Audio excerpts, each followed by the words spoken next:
नमस्कार। Mock drill क्या होती है? कैसे मुश्किल समय की रिहर्सल नागरिकों के लिए होती है? मददगार बता रहे रक्षा विशेषज्ञ और रिटायर्ड मेजर जनरल के सिन्हा ने कहा कि मॉक ड्रिल आमतौर पर ऑल आउट और या लंबे समय तक चलने वाले युद्ध की संभावना को ध्यान में रखते हुए की जाती है। देश भर में युद्ध जैसी परिस्थितियों से निपटने की तैयारी के तहत गृह मंत्रालय ने 7 मई को कई राज्यों में मॉक ड्रिल करवाने के निर्देश दिए गए। इस दौरान छात्रों और सिविल डिफेंस से जुड़े लोगों को विशेषता प्रशिक्षण दिया जाएगा। विशेषज्ञों का कहना है कि मॉक ड्रिल सिर्फ एक अभ्यास नहीं बल्कि आपात स्थिति में नागरिकों की सुरक्षा सुनिश्चित करने का अहम जरिया है।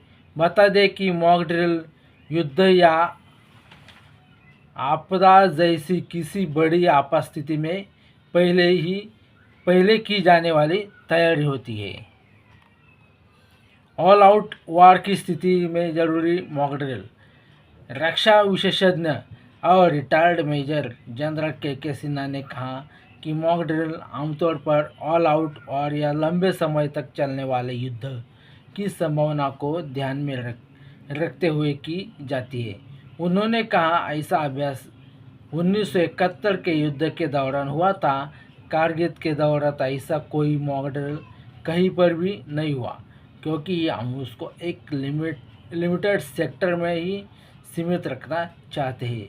इस तरह का मॉक ड्रिल 1999 के युद्ध में भी नहीं हुआ। विदेशों में भी होती है युद्ध की तैयारी। मेजर जनरल सिद्धा ने बताया कि यूरोपीय देशों में, विशेषकर स्वीडन और फिनलैंड जैसे देशों में जहां युद्ध का खतरा नहीं है, वहां भी नागरिक सुरक्षा के लिए न्यूक्लियर हमले से बचाव की तैयारी की जाती है। लोग अंडरग्राउंड बनकर बन रहे हैं। उन्होंने यह भी बताया कि भारत के कुछ इलाकों जैसे राजस्थान के वाटर कैनाल्स भी युद्ध के समय में सैनिकों के लिए रणनीतिक रूप में मदद साबित होते हैं। मॉक ड्रिल के 5 प्रमुख बिंदु। हवाई हमले के सायरन की जांच और उसके प्रति जागरूकता।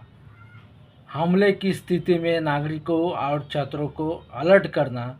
हवाई हमले के दौरान ब्लैकआउट यानी लाइट बंद करने का अभ्यास।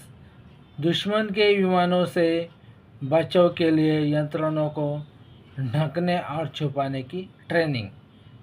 हमले के संभावित स्थानों का खाली करने का रिहर्सल।